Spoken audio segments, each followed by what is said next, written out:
up, everybody? Luke Stansfield here with Fourth and John on another episode of Talk the Prospect. Here, I'm joined by former South Carolina Gamecock, Ernest Jones. Ernest is a 6'1", 235-pound linebacker from Waycross, Georgia. Ernest was a three-star recruit coming out of Ware County High School in Georgia. Thanks for coming on, man, and giving me your time. I really appreciate it. No problem. Thank y'all for having me. Absolutely. So a little bit about what we're going to do today. Just a couple questions, kind of learn about you as a person and as a player, and then we'll go over some film clips that I pulled and kind of talk about them. All right. So I guess we'll get started right away with the questions. So first question, what made you decide to forego your senior year and eventually declare for the NFL draft? Ultimately, I did a lot of praying and talking to my family, and just overall, I felt that I had played 2 years of pretty good football, and towards the end of this year, my name started developing a little buzz, and I started hearing about where I could potentially go in the draft, and I just felt like I was ready to take that next step. I felt like I had matured enough and did all the maturing that I was going to do, and in college. I was ready to, play in the league. I dreamt of this moment, and I'm excited about it. No, I definitely get that, man. That's an awesome opportunity. I know your freshman year, correct me if I'm wrong, you actually played in the Belk Bowl. You lost your redshirt eligibility because they put you in the bowl game. What was that like? Man, it was – I've always said, man, if it take me a little longer than 3 years to go to the league, man, I don't need to be trying to go. So I just felt like I was getting the opportunity to play. And I felt like I was going to, play well once I, could take over and play. So I just decided to burn that red shirt year and just go out there and do it. No, I like it, man. That just goes to show what kind of a player you are. You just want to be out there and playing. Yeah, definitely. So for the second question, I know you missed your last game of your season due to an ankle injury. So, how has that been, and how has the postseason in general been treating you, and what have you been doing really to prepare for the draft? So when I came up after the season, I started, figuring out what I was going to do, because I really didn't think about the league until I was done playing, but it kind of came early. So I started thinking about it more, and the decision came, and I made the decision, and then I decided to, sign with the agency and come to the league. But I really just talked with my agency, and they sent me to Barris. It's a performance center up here in Western Florida, and they've been really helping me with my rehab and training here at House of Athletes. We do a lot of stuff that focuses on developing that strength in those ankles and those muscles that you don't really, work on while you're in college. So definitely feeling a lot better with the ankle. I really don't have any pain whatsoever. And I feel a lot stronger than I have been. This process has been fun. I'm enjoying, every bit of it. But, it's a lot of hard work, but it's fun at the end of the day. Yeah, I mean, you're doing something you love to do. I mean, at the end of the day, you're playing football, so you can't really complain, I guess. Right. But I know you had already mentioned it a little bit. I know you're a big believer in faith. With that, and I know we have some of your family members here watching. For my next question, I'm going to ask, what really motivates you as a player? What really gets to Ernest Jones and really makes him, the best Ernest Jones he could be? My family motivates me a lot. Just coming from where we come from, just wanting to put them in a better situation and just wanting to be able to provide for them and, just do what I need to do to help them and live a better life than what we came from. But ultimately, just being better than I was the day before and just trying to be the top. I want to go into the Hall of Fame. I want to play football for a long time. So I believe that's what really drives me. Every day I just wake up and know I that's what my goal is, and I gotta go get it. Man, that's great stuff. It seems like you're a really driven guy, and watching you on film, you're always the quarterback of the defense. I know you were a captain, and you were really a huge part of that defense. I know you guys were kind of riddled with injury, and it just really says a lot about you as a player and as a person. So that's good. That's some good stuff. Thank you. Another kind of personality question here. Mm-hmm. It's pretty broad, but I feel like I like to ask people this, many athletes, whether, they're playing at a high level like you or, maybe even a D3 athlete. What does being coachable really mean to you? Being coachable means a lot. I mean, it means like taking, what coaches are giving you in the meeting room and taking it out and, practicing it and perfecting it. So when it comes to game day, you're able to play and play at your best. I think being coachable has got a lot to do with like knowledge and, it's all about learning. That's what I'm, playing for, really, to learn more and more about this game. So definitely feel like being coachable is definitely important.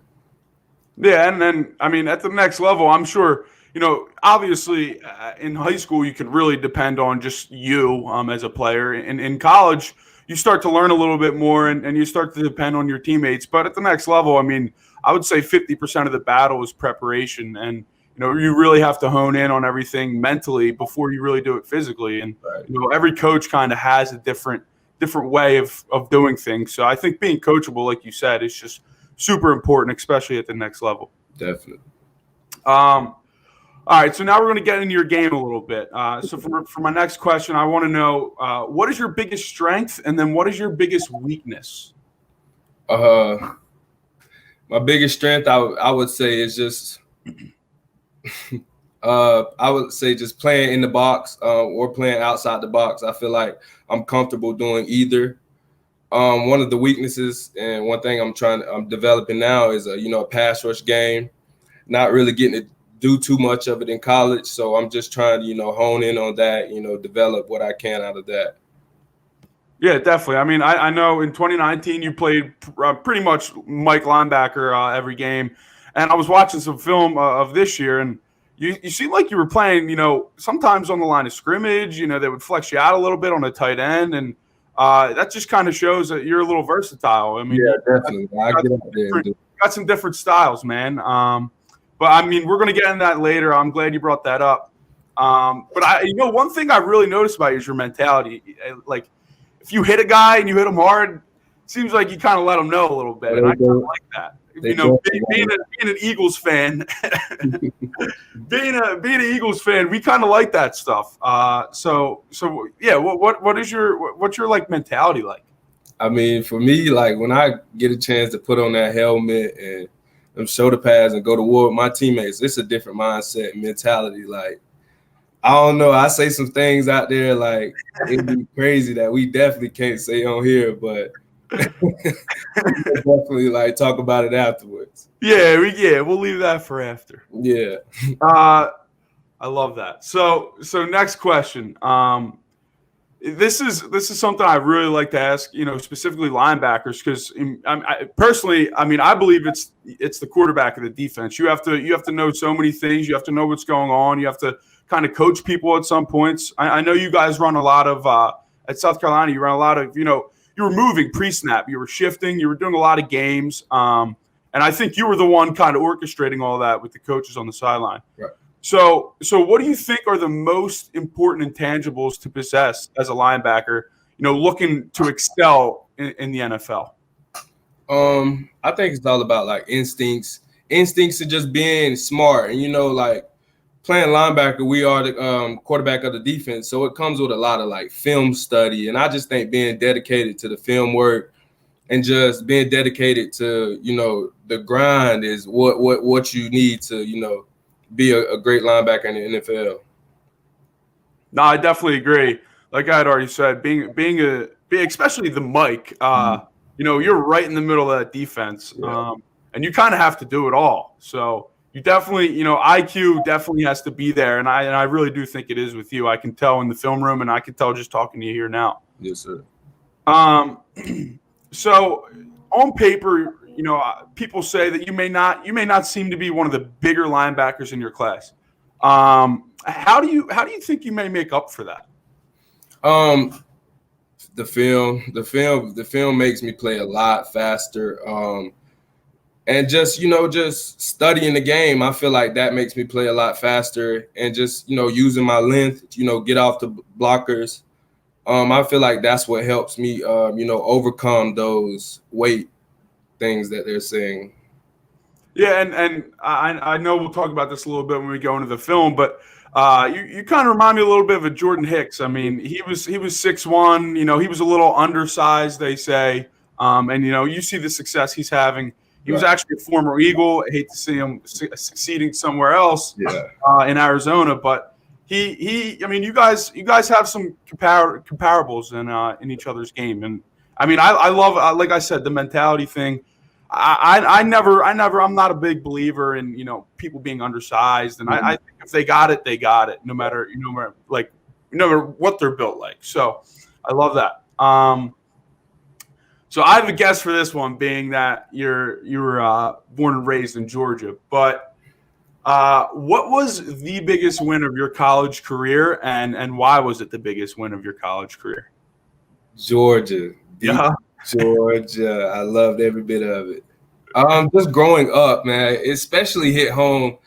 Like, okay, so growing up, I was a Florida Gator fan.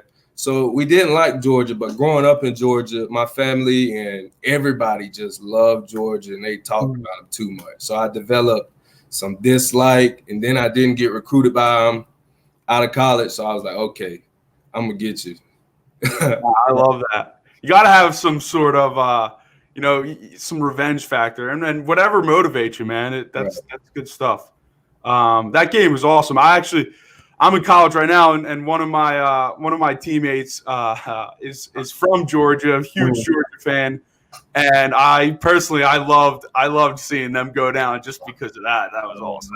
He wasn't very happy. So I know you actually talked about it a little bit, but you've played some more versatile linebacker positions other than Mike in 2020.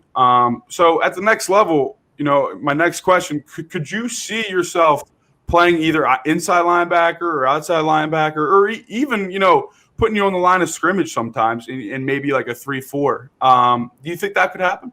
I'll play anything. I'm comfortable either way, as long as I'm out there on the field. I'm in my happy place, so I feel like I could play either or, outside, inside. It doesn't matter. I get the job done. No, that's awesome. I mean, you guys were kind of riddled with injury, especially that linebacker position this year at South Carolina. So, I mean, like I said already, you just seemed like you were just playing so many more spots than you were last year, and that's just a testament to kind of your IQ as a player, to kind of pick things up and still run with it. So that's good stuff, man. So being that, I mean, South Carolina and being in the SEC, obviously you're going to play with some crazy players. You're going to play against some crazy players. So being that you've played alongside current NFL guys like Javon Kinlaw, DJ Wanham, TJ Brunson, I mean, were you able to learn things from them? Yeah, definitely been in the same room with TJ. Definitely learned a lot from him coming in as a freshman, and kind of just learning the game from him because he's been there a while. And I feel like once you get that knowledge, man, you can play a lot faster. So that's all I got from him. DJ and Kinlaw, both on the D line, so I made sure I was always connected to them because they kept me clean, especially they made you look good, right? Especially Kinlaw. Absolutely. But, definitely had a relationship with those guys and learned a lot from them as well. That's awesome. And I mean, South Carolina has some big name prospects this year. I mean, you got J.C. Horn, Izzy McQuamu. Mm-hmm. I mean, it was a shame that they both couldn't finish the season out with you, but I think you guys, you're a pretty underrated defense, especially in the SEC. I mean, you played, I think it was 5 of your 9 games this year were against ranked opponents, and you kind of have to appreciate the fact that you're SEC football players, and that's pretty important. Definitely. So I know you talked about you being a Gators fan, but I mean, my last question for you is: I always love to hear about players' fandom growing up. Were you a fan of any specific NFL team or any specific NFL player when you were younger?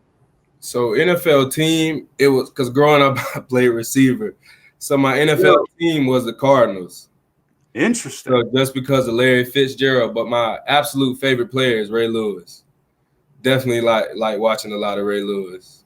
Yeah, that's pretty easy to fall in love with a guy like Ray Lewis, especially watching him play.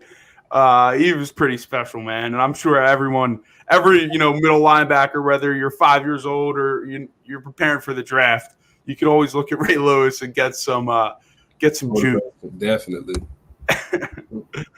All right, so that's it for the questions. I just want to highlight some of your stats from 2019, 2020, and I mean really your career, and then we can go over a couple film clips. But some of your numbers through the year are really, really impressive. In 2019, you started every game as a sophomore, a true sophomore. You had 97 tackles, 2 interceptions, 7 passes defended, a forced fumble, and you were South Carolina's leading tackler. You were also the 5th leading tackler in the SEC as a sophomore. And like I said, man, that's really impressive. I mean, because the level of competition. I mean, you look around and you got guys like Nick Bolton, Dylan Moses, Trevor Cox, yourself, and so many other big name linebackers in the league. The fact that you were able to be a sophomore and really, I mean, play sparingly as a freshman and come in as your sophomore year and have that much impact on a defense, that's pretty impressive. Thank you. So, and then in 2020, you started every game as a junior up until you missed your last game due to injury, which was unfortunate.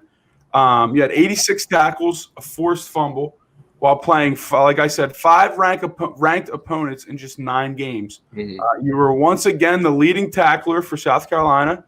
You had a 19 tackle game versus LSU and an 18 tackle game versus Ole Miss. That's kind of absurd, if you ask me. I don't think I've ever seen someone. That's my exact reaction. I don't think I've ever seen, that type of game. That's pretty impressive.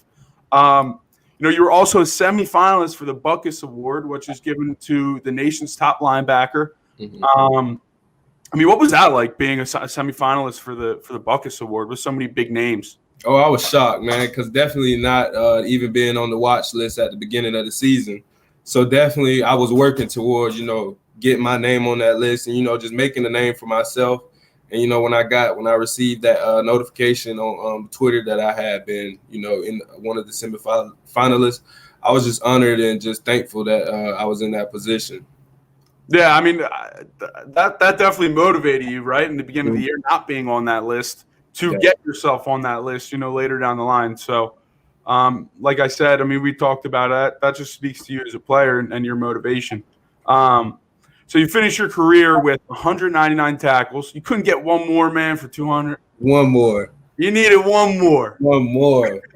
You probably got it. You probably just didn't get credit for it. We'll call that.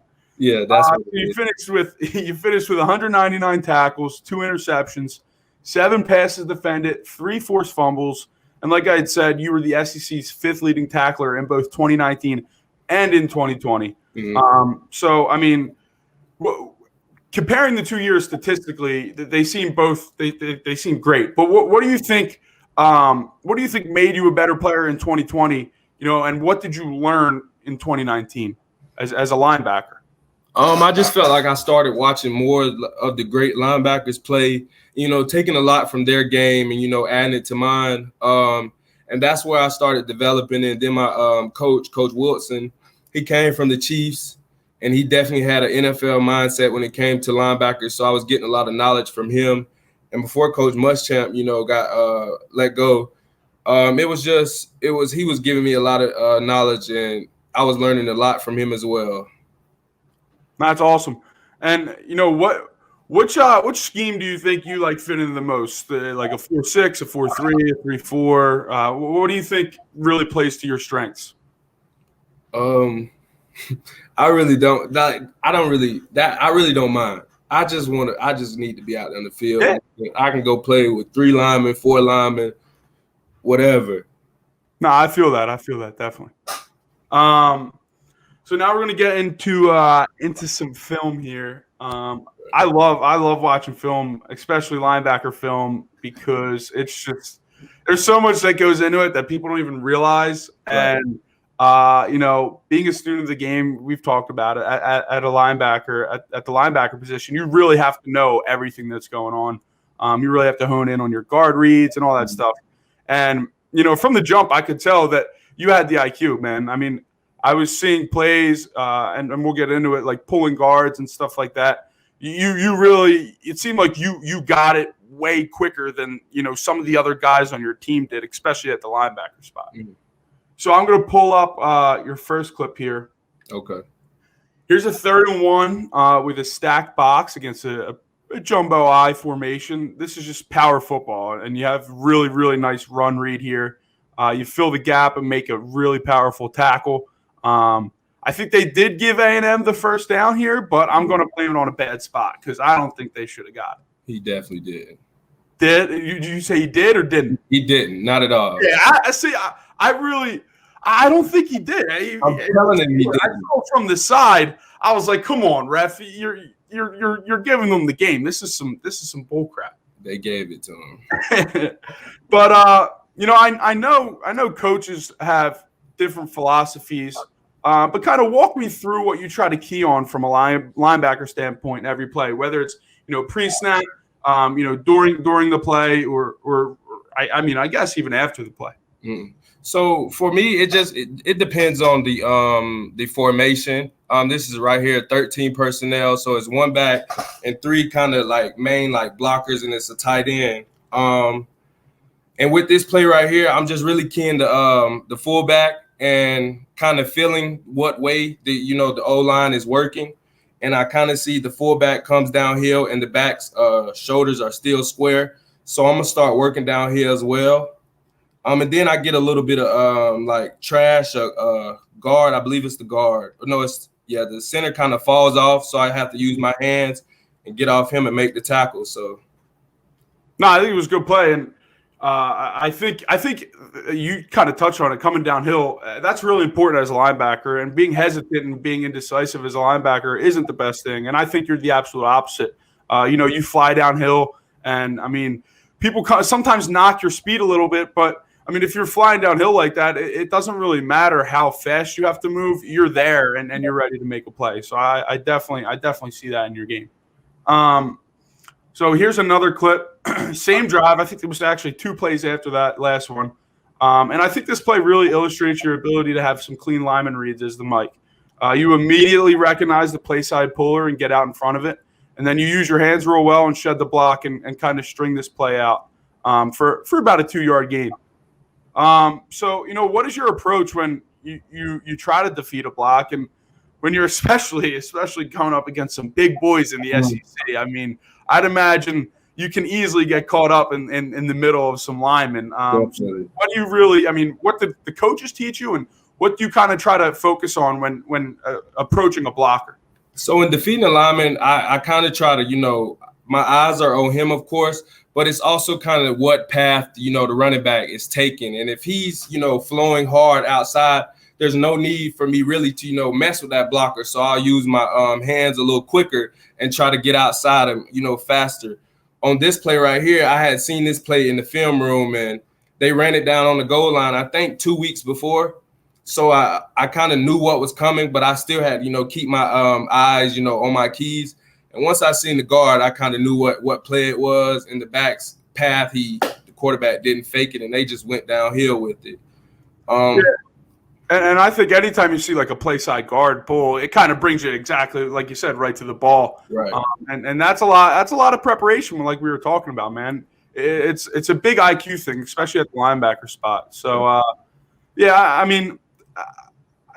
defeating a block is difficult as is. And going against some guys like some of those Alabama linemen, man, they are big boys, and they can swallow you up. But I've seen you, play in and play out, be really able to use your hands real well, create that separation, kind of almost bench press some guys. Mm-hmm. And I think that's a really strong part of your game is your fundamentals. All right, so we got another clip here. And I kind of talked about, I hear some people knock your speed and acceleration sometimes. Mm-hmm. And when I hear that, I would just simply pull up this clip.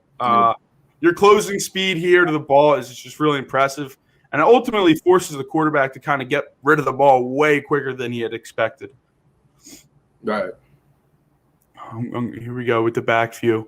I mean, you get downhill quick here. And like I said, the accelerators, bang, right off the ball. You're at the quarterback, and you light them up too. Let's not forget about that part. But what would you say to the people that kind of question your speed and your acceleration? I could run. When it comes to football, man, and I see my opponent and I got something to chase, I definitely can run.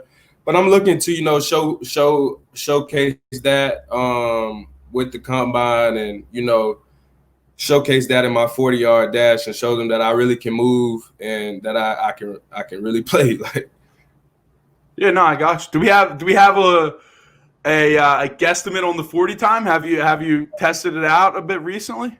I'm gonna keep it a secret, but it's gonna be. Right. I like that. The element of surprise is always the best. What it is. All right, so here's our last clip. And playing middle linebacker, sometimes you're expected to play some guys out of the backfield that are pretty quick. This was an interception. You guys were playing man, almost like a little bit of a broken play. Make a really nice play on the ball, and you keep up with a running back and kind of gain some great ground and depth here. This was your first career interception, but walk me through this play a little bit, and tell me what it felt like to be to get your first career interception. So we were in it was man on one side, zone on the other side. If the back came out and he went vertical, I would pass him off to the safety. But if he came, on an out route, I would take him. So he came up, he started to, stutter and try to break me off. And then I felt him kind of going, back a little bit. And I just knew all I had to do was run up under it. And I throw my hands up and just, I was glad I caught it. Nah, man, that's awesome. Sometimes, like I played linebacker at the high school level. I had an interception one time. I'm like, what the hell just happened? Why is this ball in my hands right now? I was shocked, man. I'm not even when I grabbed it. You got the toe tap in, so I did. You got 2 feet in, so that's an NFL level play, man. I had the audio on that clip too, and I took it off. But hearing the fans, they went nuts. And I know with all this COVID-19 stuff, sucks. You really didn't have a full stadium this year. Right. I know you guys had some fans, but kind of explain that to me. And as we wrap this one up, what was your 2020 like, and how was it different from your 2019, especially like the logistical side with fans and everything like that? Yeah, COVID kind of came in and did a number. Just not having Williams-Brice Stadium, loud as it usually is and packed, man, that kind of affected, some of the guys, and that kind of played a role. But just not, it was the unknown this whole year, not knowing, if you would be able to play your opponent or not. And we were fortunate enough to, play out our whole season with no COVID outbreaks or cases or anything like that. But it was just different. It was just a very difficult year, but we made it through. Yeah, absolutely. Everyone finds a way to make it through tough times, and obviously you stuck to football and stuck to your faith. I'm glad that you're happy and healthy, and you're on to bigger and better things. So I got one more question for you before we do wrap this up. Okay. As you may know, this is a Philadelphia Eagles bred podcast group. If you don't know, the Eagles actually reportedly just hired a new defensive coordinator. Could you see yourself being a Philadelphia Eagle? Man, I can see myself being an Eagle, man. I definitely can. Like I said earlier, that mentality that you carry, we would love that in this city. We like to just be hard-nosed, physical people. Well, that sounds cool. But we like the blue-collar guys, and I think you're definitely one of them. So in the end, I think you've proven enough on film, and your leadership skills would really be a blessing to any NFL locker room. And I really do wish you the best of luck, Ernest. I really appreciate you coming on and giving me your time. This was really fun. It didn't really feel like an interview. It kind of felt like we were just chatting. So I really do appreciate you coming on, and I can't wait to see the success that you have to the next level, man. Thank y'all for having me. I really appreciate it. Absolutely.